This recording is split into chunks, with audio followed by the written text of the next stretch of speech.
네, 코로나19 상황 속에서도 역대 최고 투표율을 기록하면서 21대 총선을 마쳤습니다. 민심은 여당의 압도적 승리를 몰아주면서 국회 전체 의석의 5분의 3을 차지하는 180석의 슈퍼 여당의 탄생을 예고했습니다. 김영준 명지대 교수, 김성환 시사평론가와 이번 총선 결과 분석해 보겠습니다. 두 분 어서 오십시오. 네, 안녕하세요. 안녕하세요. 자, 이번 총선 결과 한마디로 정리하면은 더불어민주당의 기록적인 압승 그리고 통합당의 역대급 참패 이렇게 정리가 될 것 같습니다. 관련 영상 먼저 보고 오시겠습니다.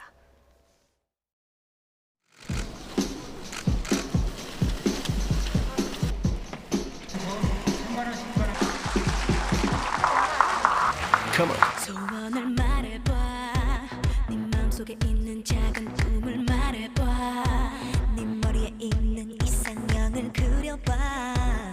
그리고 나를 봐. 난 너의 진이야 꿈이야 진이야. 이제 21대 국회를 이전과는 전혀 다른 국회, 일하는 국회, 국회다운 국회, 국민을 통합하는 국회로 만들 책임이 온전히 민주당에게 있음을 다시 한번 마음속에 새깁니다.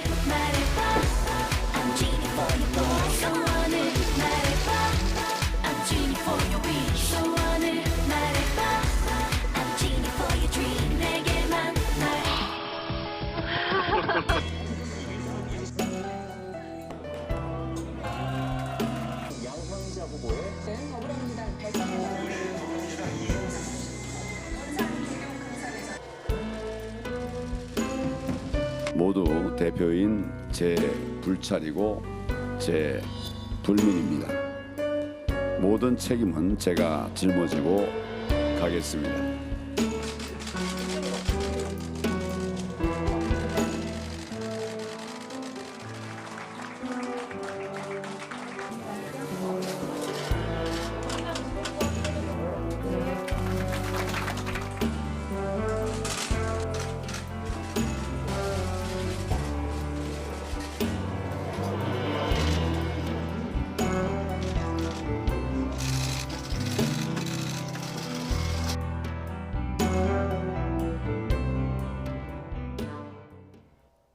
네.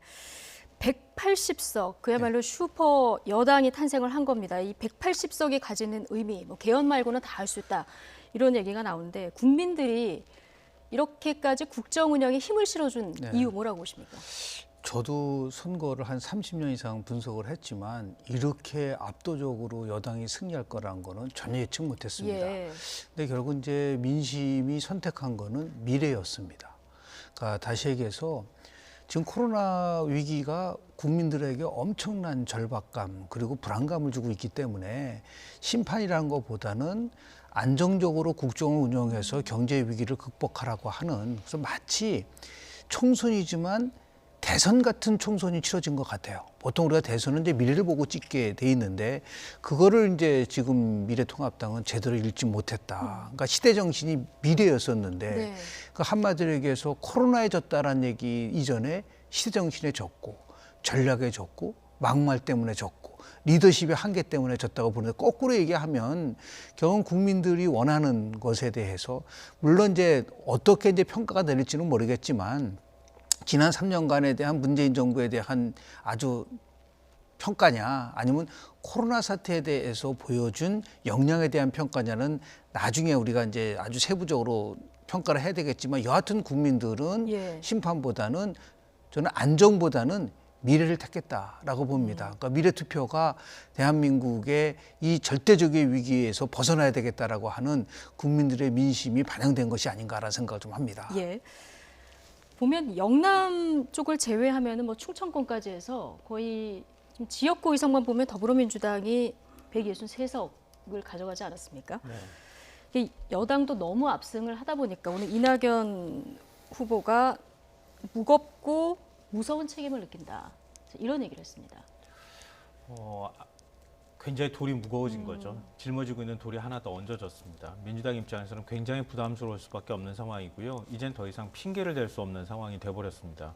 그동안엔 정치를 하는 데 있어서 미래통합당이 사사건건 발목을 잡았다. 이런 것들을 핑계로 댈 수도 있었거든요. 근데 이제는 뭐 예산안, 법안 다 단독으로 처리가 가능한 네, 거죠? 맞습니다. 더 이상 핑계를 대기 어려운 상황이 됐고요. 이제는 능력을 보여줘야 할 때가 된 거죠.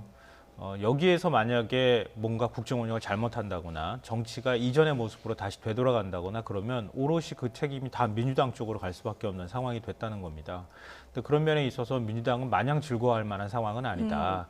물론 국정 운영을 하는 데 있어서 동력을 확보했다고 하는 측면, 또 2년 뒤에 있을 대선을 전초전의 성격을 갖고 있기 때문에 대선을 치르는 데 있어서 유리한 지형을 만들었다고 하는 점, 여러 가지 측면에서는 민주당 입장에선 환영할 만한 일이 되겠지만 앞으로 2년 동안은 아주 냉정한 평가가 이루어질 수밖에 없다. 이런 점에서 민주당은 뭐 이전에 정치적 모습을 보여줬던 것, 이런 형태의 틀에서 확연하게 벗어나는 모습들을 국민한테 드려야, 그래야 지지율도 현재 같은 지지율을 유지할 수 있고 대통령의 국정 운영에 대한 평가도 지금도 이제 높아지고 있는 상황인데 그 평가도 계속 높은 상황을 유지할 수 있겠다, 이렇게 생각합니다.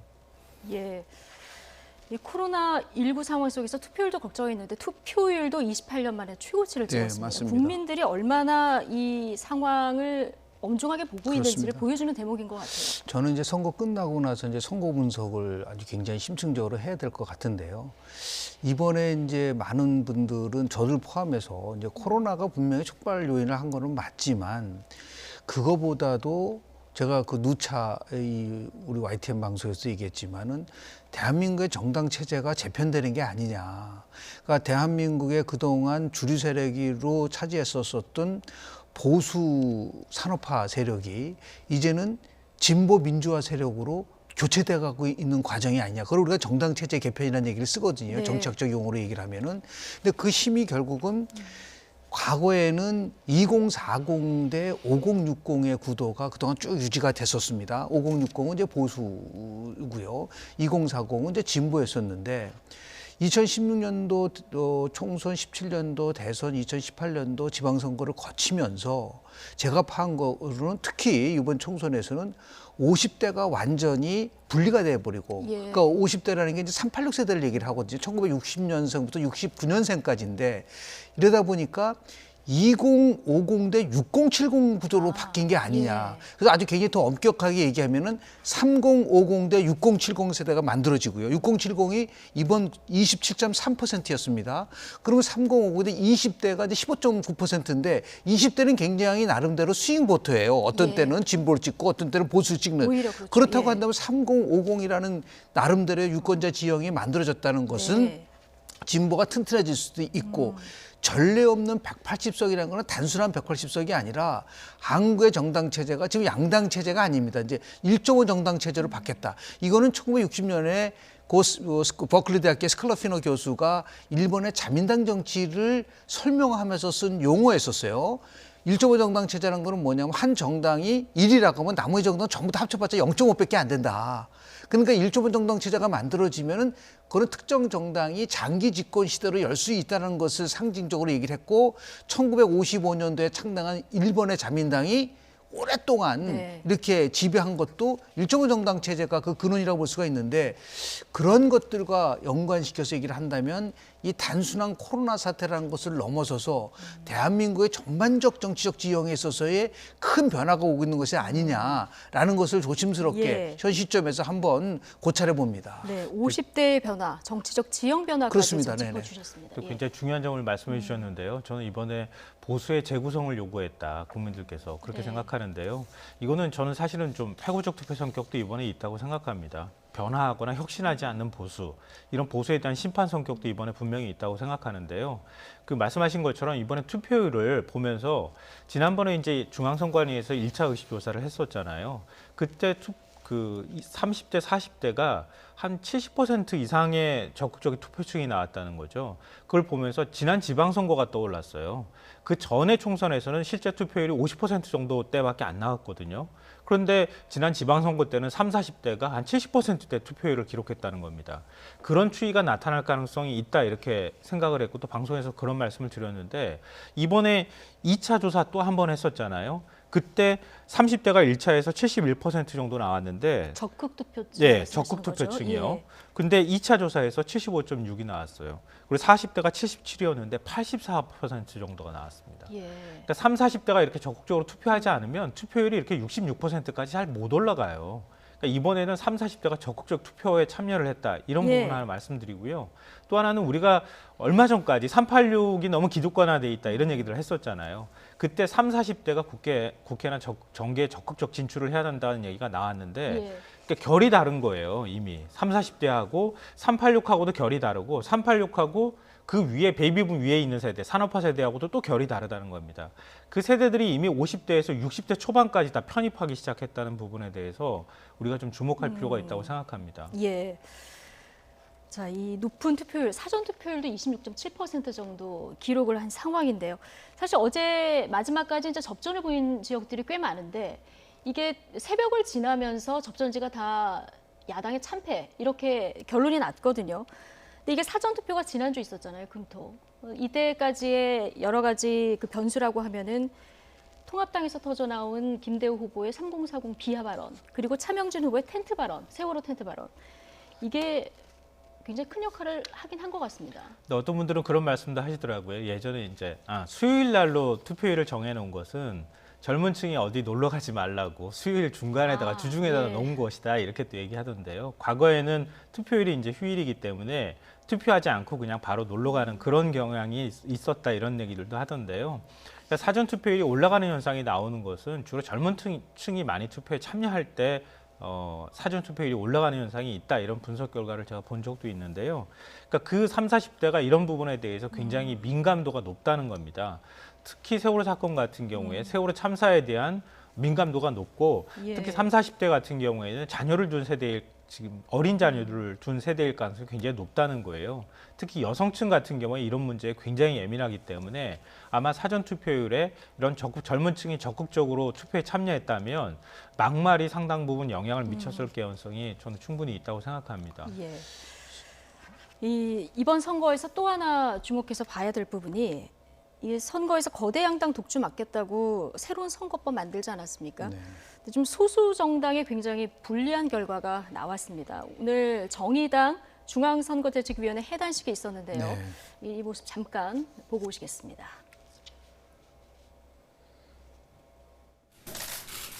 무엇보다 모든 것을 바쳐 고단한 정의당의 길을 함께 개척해온 우리 자랑스러운 후보들 더 많이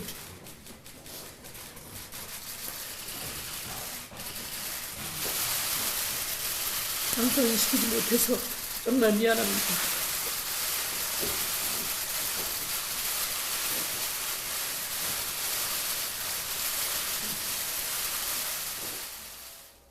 네. 정의당 심상정 대표 해단식 하면서 정말 울컥도 아니고 정말 우는 이런 모습을 보고 오셨는데 저는 신불리라고 애칭을 갖고 있는 예. 우리 심상정 대표의 모습을 보면서 좀 마음이 아픕니다. 이렇게까지 압승을 할 정도였다고 한다면 거꾸로 민주당이 꼭 저렇게 더불어 시민당을 만들고 예. 이렇게 해서 어차피 이 표가 이쪽으로 가는 거거든요. 그런다고 했으면 처음에 얘기했었던 그 정치 개혁의 취지, 소수 정당의 진입을 용이롭게 해서 가겠다라고 하는 부분이 좀 지켜졌으면 좋았지 않았는가라는 생각을 하지만 예. 민주당도 결국은 뭐 선거 정치는 결과를 예측할 수는 없으니까요. 없었지만 정치는 예. 현실이거든요. 그 정치는 올바르게 가는 거기 때문에 그런 면에서 보면 이제 정의당이 갈 길은 분명해졌어요. 다시 얘기해서 정의당은 야당입니다. 예. 그러니까 야당의 길을 가지 못하고 계속해서 여당과 한치 갔는데 그 결과는 민주당으로부터 팽당한 거거든요. 이제 뭐 지난번과 같은 6석을 가지고 시작을 했다고 하지만 정의당이 정의당답게 할 수 있는 게 그래서 저는 21대 국회에서는 정의당이 무조건 민주당과 같이 한다고 저는 보장받기 어렵다고 좀 봅니다. 다시 시작하는 마음으로 예. 갈 수밖에 없는 그런 위치에 이제 처했다라는 부분들 하나 하고요. 지금 아까 말씀드린 양당 체제도 아니고 1.5 정당 체제 속에서 진보당이라든지 소수 정당이 숨 쉴 수 있는 공간은 없습니다. 그래서 정말 대한민국이 뭔가 새로운 정치 패러다임을 바꾼다고 한다면 여야가 이번에는 정말 개헌을 하자. 그래서 어떻게 하면은 선거제도와 권력구조와 정당 정치가 이게 같이 함께 조화를 이룰 수 있는 내각제를 해서 다당제가 되고 거기서 연립정부가 만들어지는 거는 아주 보편적 현상이에요. 그러나 대통령제에 있는 성 속에서 뭐 준연동형 비례대표제라고 하는 전혀 궁합이 맞지 않는 제도를 이식시키면서 나온 현상들이 있다고 한다면 21대 국회는 좀 더 우리가 큰 틀 속에서 앞으로 정치 안정과 더불어서 소수 정당이 제도적으로 이렇게 정말 뭐 47석 중에서 30석을 또 50% 연동형 캡을 하는 모자도 씌우고. 저는 이런 식으로 하지 말고 원칙으로 돌아가서 정말 나름대로 소수 정당이 원내 진입할 수 있는 그러한 제도 장치를 만들어줄 수 있도록 종합적으로 이러한 권력구조 개편을 포함해서 제도 개혁이 지금 이제 시급한 과제가 아닌가 생각을 좀 합니다. 예. 정의당을 보면 심상정 대표가 유일하게 지역구에서 당선이 됐고 비례 정당까지 하면 6석. 네. 그리고 대표가 마라톤까지 했는데 국민의당 3석. 민생당은 아예 없습니다.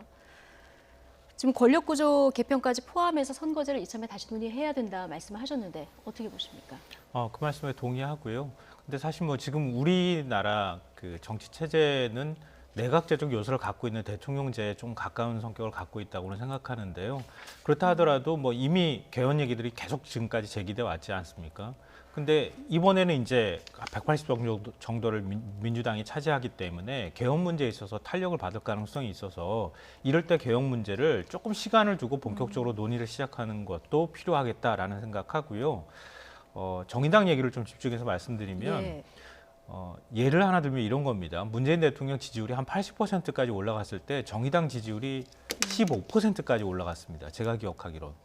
근데 왜 정의당이 갑자기 15%까지 지지율이 올라갔을까? 정의당이 이 결을 잘 읽었어야 한다고 저는 개인적으로 생각합니다. 그러니까 정의당의 오롯한 지지율은 한 5% 정도 될 겁니다. 나머지 10% 정도의 지지율은 범진보의 지지율이라고 볼 수 있어요. 근데 이번에 사실 전략적 투표를 민주당 지지층 사이에서 일부 했기 때문에 정의당이 한 10% 가까이 나온 거거든요. 그렇다면 정의당은 진보 안에서 어떤 위치를 차지할 것인가에 대해서 고민을 일단 했었어야 한다고 보고요. 그 진보 진영층이 생각할 때 가장 큰 어떤 그 심리적 작동이라든가 정치 의식의 작동은 노무현 전 대통령이 안타깝게 돌아가시고 그리고 난 다음에 두 번의 보수 정부를 겪어가면서 민주주의가 후퇴하는 장면들을 봤다고 생각하는 거예요. 그래서 문재인 정부한테 다시 힘을 실어줘야 한다는 그런 게 굉장히 분명하게 깔려 있습니다. 근데 그런 심리적 부분이 작동하고 있는 상황에서 민주당이 어떤 방식으로든 위기라든가 아니면 의회 권력 교체라든가 이런 부분이 위기가 작동하기 시작할 때 정의당 쪽으로 지지가 안 간다는 거예요. 정의당은 그렇기 때문에 그 교집합에 있는 지지층을 어떻게 끌어들일 것인가에 대한 고민이 필요했다고 보고요. 그런 면에서 몇 가지 전략적인 실수가 있었고 또 하나는 이번에 선거 막판에 고 노회찬 전 의원을 다시 호출하는 모습을 보였다는 겁니다. 그러니까 정의당이 왜 그럼 고 노회찬 의원을 다시 호출했느냐. 그만큼 고 노회찬 의원만큼 정의당을 대표할 만한 누구의 정치인을 만들지도 못했고 같이도 못 만들었다는 걸 스스로 보여준 것이나 다름이 없다. 그러니까 오히려 민주당이 끌려다니는 정당이 아니라 새로운 진보적 가치를 민주당한테 이식시키는 정당으로서의 역할들을 다시 회복하는 작업을 해야 된다라고 생각합니다. 예.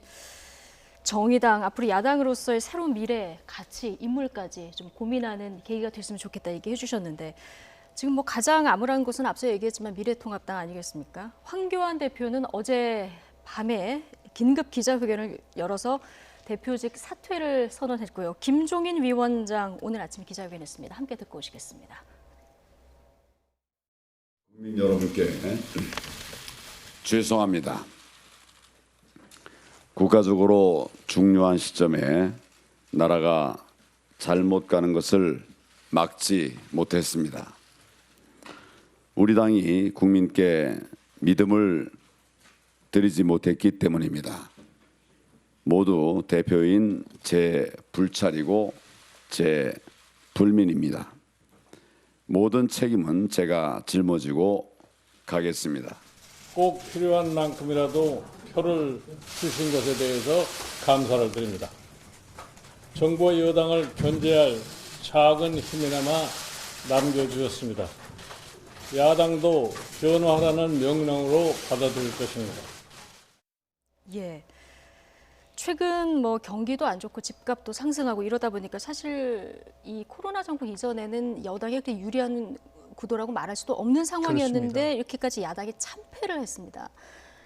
자, 황교안 대표의 리더십 다시 도마 위에 올랐는데 지금 내가 책임을 안고 가겠다 얘기를 했습니다. 어떻게 책임을 져야 될까요? 제가 이제 한국갤럽이라는 조사기관에서 했었던 그 조사를 보면서 깜짝 놀랐던 게요. 2월 넷째 주 조사에서는 대통령 국정운영 평가가 긍정이 42%밖에 안 됐고요. 그리고 부정이 51%였습니다. 근데 3월 둘째 주에 골든크로스가 나와요. 긍정이 49%고 이제 부정이 이제 42%인데 이게 4월 둘째 주 가면은 무려 긍정이 57%고 부정이 35%로 줄어든다는 거죠. 그러면 2월 4주서부터 4월 2주까지라고 한다면 한 달 2주 동안에 대통령 국정운영 지도는 아주 가파르게 상승을 했다는 거죠. 근데 그걸 정확하게 읽었었어야 된다는 겁니다. 야당에서. 그러려면 두 가지 면에서 접근했었어야 되는 겁니다. 하나는 심판론이 아니라 결국은 이제 견제론으로 간다든지 아니면 이런 코로나 사태와 관련돼서는 이건 초당적으로 협력체제를 만들어 가겠다. 다시 또 얘기하면은 긴급 재난지원금 문제와 관련돼서 초기에 굉장히 반대하는 모습을 좀 보였었어요. 그 뭐 현금 살포라고까지 얘기를 했었지 않습니까? 그러고 나서 벼랑간 이제 전 국민 50만 원을 주겠다라고 얘기를 했었단 말이에요. 이런 부분 속에서 많은 국민들이 미래를 지금 갖고 선택을 하려고 하는데 자꾸만 과거로 갔다 보니까 그 부분들을 제대로 읽지 못하면서 전략적으로 실패를 했었던 부분들이 충분히 있었던 거고요. 그러니까 성곽적 용어를 하면은 코로나 사태는 철저하게 대립쟁점이 아니라 합의쟁점으로 갔어야 되고 오히려 우리가 어떻게 하면 경제를 살릴 수 있고 경제를 살리는 데는 적극적으로 협조하겠지만 단서를 달고 이런 면에서 야당이 어떠한 대안을 가지고 가겠다고 했었어야 되는데 심판을 한다고 하는데 일반 국민들은 그럼 뭘 가지고 심판을 하지라고 내가 투표장에 가서 특정한 정당을 찍을 때 올 수 있는 명분을 주는 데서 실패를 했고요. 가장 큰 거는 선거 막판 때문이요. 일주일 정도 남겨놓고 너무 혼돈스러운 모습들을 보였었어요. 공천과 관련된 문제, 막말한 사람들을 징계하는 과정 속에서의 혼돈 이런 것들이 결국은 총체적으로 무너진 그러한 모습을 보였다고 볼 수 있습니다. 유례없는 국난 상황에서 전략을 야당이 제대로 세우지 못했다 얘기를 해주셨는데 이게 좀 중도표를 얻겠다고 통합도 하고 색깔도 바꾸고 하지 않았습니까? 그런데 표를 완전히 잃은 이런 상황인데 이게 어디서부터 잘못됐는지 따져보면 지금 말씀하셨듯이 뭐 공천부터 잘못됐다는 얘기도 있고요. 거슬러 올라가서 탄핵 때 책임이 있었던 황교안 권한 대행을 하지 않았습니까? 간판으로 내세운 것 자체가 잘못이다. 이런 분석을 하시는 분들도 있어요. 이거 어디까지 가야 됩니까? 원인을 따지자면. 저도 같은 분석합니다. 그러니까 황교안식 정치의 패배다. 그리고 친박계를 중심으로 한 보수 기득권의 패배다라고 저도 생각하는데요. 그러니까 촛불 집회를 통해서 그리고 또 박근혜 전 대통령 탄핵을 당하고 난 다음에 보수가 거의 괴멸 상태까지 갔습니다. 근데 보수가 다시 재구성하는 과정이 다시 또 다른 친박계를 통해서 다시 재구성을 했다는 거예요. 그리고 난 다음에 박근혜 정부가 결국 탄핵된 정부임에도 불구하고 그 원인을 내부에서 찾은 것이 아니라 외부의 적을 통해서 찾았어요. 그리고 자기들이 결집했어요. 결집하면서 끊임없이 외부의 적을 향해서 증오감을 표출했습니다. 그 과정에서 이른바 친박계라고 하는 보수 기득권 세력은 다시 박근혜 전 대통령을 호출합니다. 호출할 때 필요했던 인물이 지금 황교안 대표였던 거예요. 그러니까 박근혜 정부 시절에 대통령 권한 대행을 했고 박근혜 전 대통령의 얼굴처럼 만들 수 있는 사람이 필요했던 겁니다. 그래서 황교안 대표를 끌어들였는데 황교안 대표를 당대표에 앉히고 난 다음에 황교안 대표가 어떤 모습을 보였습니까? 끊임없이 삭발, 단식 투쟁하고 장애 투쟁하고 보이콧하고 이런 과정들을 계속 밟아왔다는 거예요. 그리고 번번이 타이밍 놓치고 리더십 제대로 보여주지 못했고 그러니까 그런 과정들, 품격 없는 보수의 모습들이 끊임없이 반복되고 기득권이 유지되는 모습들을 보면서 이번에 국민들이 거기에 대한 심판을 한 것이다. 그러니까 이번에 황교안 대표만 물러날 것이 아니라 친박계를 중심으로 한 보수 기득권이 다시 재구성하지 않는 한 다시 또 희망을 갖기 힘든 상황이 됐다고 생각합니다. 탄핵에 대해서 또 이 언급이 되고 여기서 공방이 있어서는 희망이 없다. 이런 얘기신 것 같은데. 자, 이제 통합당 이제 누가 당을 수습할까 이것도 관건입니다. 무소속 출마자들의 당선이 이어지면서 앞으로 자, 이들의 역할도 주목되는데요. 대구 수성을에 출마한 홍준표 후보 그리고 경남 산천, 함양, 거창, 합천에 출마했던 김태우 후보 당선 소감 잠시 듣고 오시죠. 보수 우파의 이념과 정체성을 바로잡고 또 전부 하나가 돼서 다시 시작을 하면 2022년도 정권은 가져올 수 있다. 지역의 발전을 이끌 수 있는 사람은 결국 정치력을 발휘해서 그 큰 역할을 해주기를 바라는 어떤 기대가 가장 컸다고 생각합니다. 앞으로 당 수습하는 과정에서 이 두 사람의 역할 어디까지로 보십니까? 저는 조금 기존에서 얘기하는 거와 다른 방향으로 좀 말씀을 좀 드리고 싶은데요. 예. 어차피 이제 7월 전당대회가 있었습니다. 그리고 이제 있어야 될 거고 11월 되면은 차기 대권 후보로 나갈 사람은 당 대표를 맡을 수가 없어요. 그러니까 지금 얘기하는 뭐 홍준표 지금 무소속 당선됐지만 복귀한다 하더라도 당 대표를 끌고 가기는 힘들 거다라고 봅니다. 어차피 네. 차기 대권 후보로 가려고 한다면요. 그럼 이제 관리형 대표 체제가 될 거라고 보는데 이 시점에서 이제는 과거의 한국형 정당 정치 모델을 완전히 바꿔야 된다고 봅니다. 아예 틀을 완전히 바꿔야 예. 됩니다. 그리고 엄밀하게 따지면 이 정도 참패를 했다면 더 이상 뭐 미안한 얘기지만 미래통합당은 없다. 미래통합당은 해체 수준으로 갈 수밖에 없다고 네. 봅니다. 더 간판을 나아가서 여러 번 간판을 바꿔서 못 소용이 바꿔봤자 없다. 결국 지금도 마찬가지. 조금 전에 말씀하신 것처럼 결국 작년 2월 27일 날 황교안 대표 체제가 출범을 했어요. 코로나 그 이후에 여러 가지 당명도 바꾸고 뭐 색깔도 바꾸고 했지만 기존에 있는 정당 운영 체제가 그대로 유지되면서 당 대표가 모든 것을 좌지우지하는 그런 상황 속에서 실수가 나오면 바로 이것이 이제 재앙으로 연결되는 부분들이 있단 말이죠. 이제는 우리도 기존에 있었던 정당 모델을 좀 바꿨으면 좋을 것 같아요. 여야가 모두 다. 그래서 국회 중심으로 정당이 원외 정당이 국회를 지배하는 것이 아니라 의원 한 사람 한 사람이 정치의 중심이 되고 책임을 질 수 있는 그런 식으로 따진다고 한다면 이 거대한 중앙당 조직을 전면적으로 해체해야 된다고 저는 봅니다. 그런 더 나아가서 이제는 이런 엉터리 정당들에게 국가보조금을 주는 것 자체도 국민들이 한번 고민을 좀 할 필요가 좀 있다고 좀 보고요. 그래서 국민의당도 지금 뭐 거의 제가 볼 때는 국민들이 기대하는 것보다 훨씬 못 미쳤다고 한다면 중도 보수가 전체적으로 다시 하나가 돼서 기득권이 있는 당대표가 아니라 예. 모든 차기 대권 후보들이 그 안 속에서 자유롭게 경쟁할 수 있게끔 하는 새로운 정당 유형이 만들어졌으면 좋겠다는 생각이 좀 들고요. 아직 굉장히 짧은 과도기 기간 동안 이거를 이뤄내기 위한 비상대책위 체제는 필요할지는 모르겠지만 네. 과거와 같이 무슨 뭐 당대표 뽑고 그 당대표가 모든 것을 가져가고 이런 식의 정당 정치를 가져갔을 때 보수의 미래는 없다라는 말씀을 아예 좀 틀 드립니다. 자체를 다 바꿔야 된다. 네네. 해체하고 다시 지어야 된다는 말씀 해주셨는데 이번 선거에서 또 하나 눈여겨볼 대목이 청와대 참모진들이 대거 그 총선에 나왔습니다. 25명이 나왔는데 15명이 지금 국회에 입성하는 이런 상황입니다. 앞으로 이분들의 역할도 좀 주목을 해봐야 될 것 같아요. 그렇죠. 사실은 지금 이제 미래통합당이 이런 상황까지 온 거는 결국 친이계 친박계 갈등에서부터 비롯됐다고도 볼 수 있거든요. 예. 그러니까 일종의 계파 가지고 갈등하고 누가 권력을 잡을 것인지 그거 가지고 싸우다 보니까 서로 외부의 적보다 오히려 내부의 적이 싫은 모습으로 갔다는 거죠. 그러니까 지금 집권 여당의 경우가 한 번쯤 정권 교체가 이루어지는 과정에서 그런 것들을 겪게 된다는 거예요. 근데 뭐 지금 청와대 참모가 들어간 부분에 대해서 부정적으로 평가하시는 분들도 있겠지만 예. 그런 과정들을 좀 부드럽게 넘어가는 게 필요하다.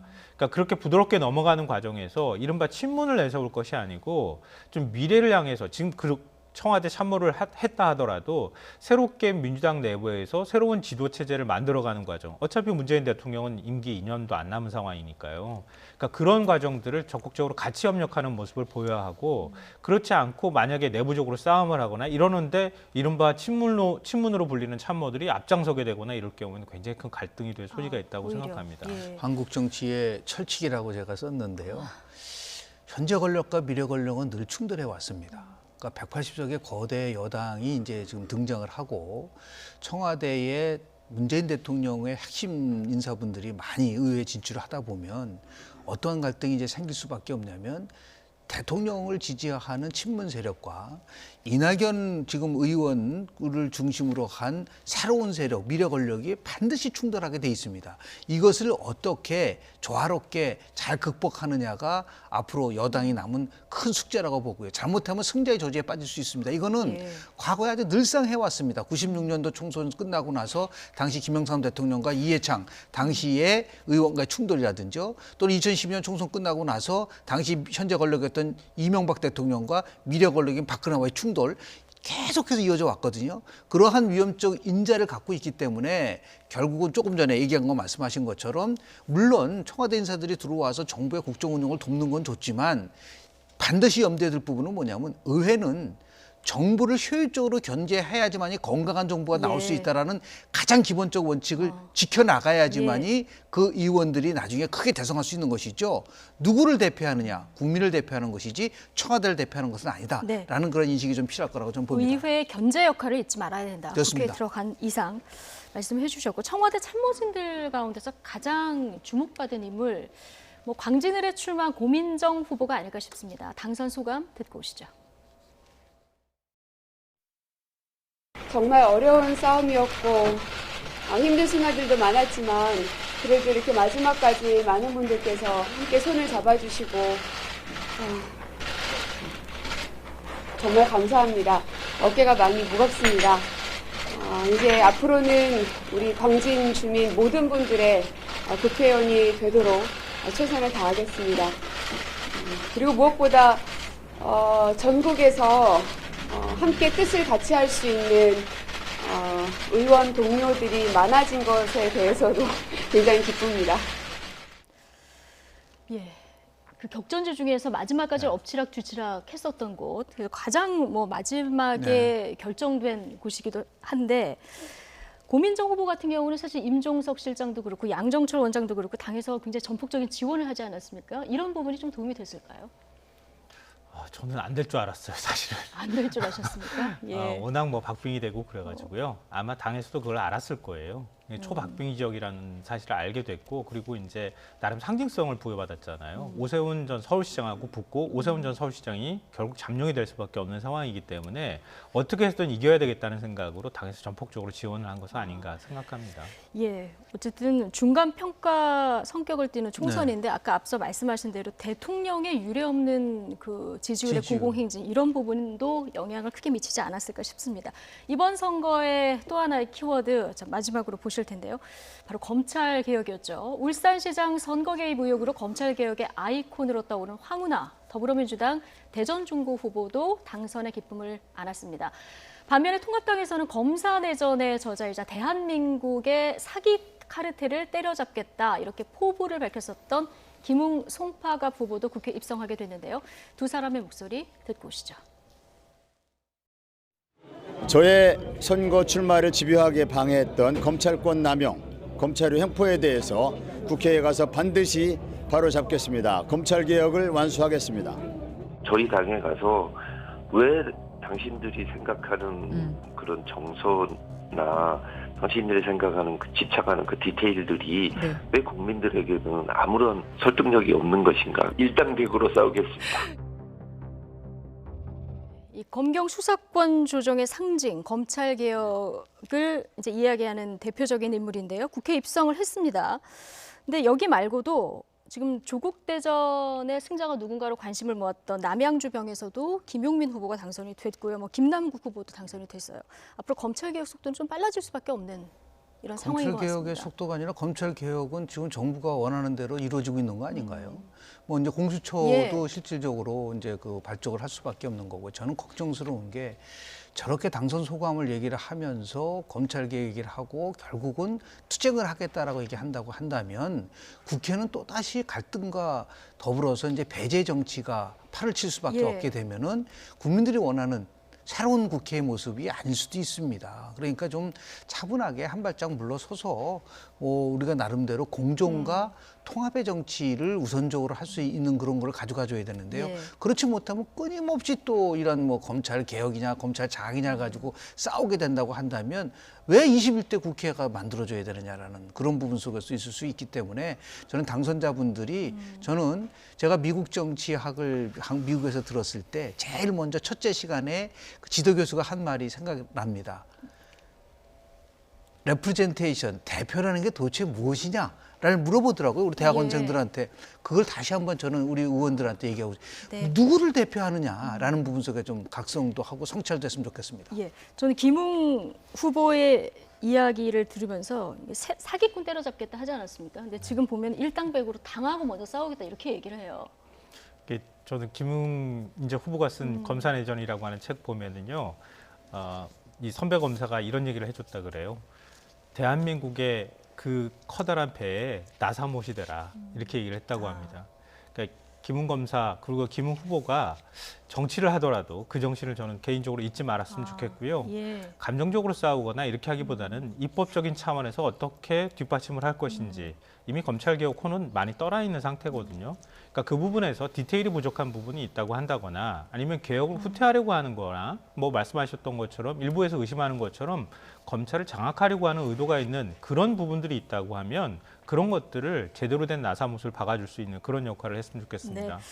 이번에 국회에 입성하는 국회의원들 어떤 역할을 할지 좀 지켜보도록 하죠. 오늘 두 분 말씀 여기까지 듣겠습니다. 김영주 명지대 교수, 김성환 시사평론가 두 분과 이야기 나눠봤습니다. 고맙습니다. 네, 고맙습니다.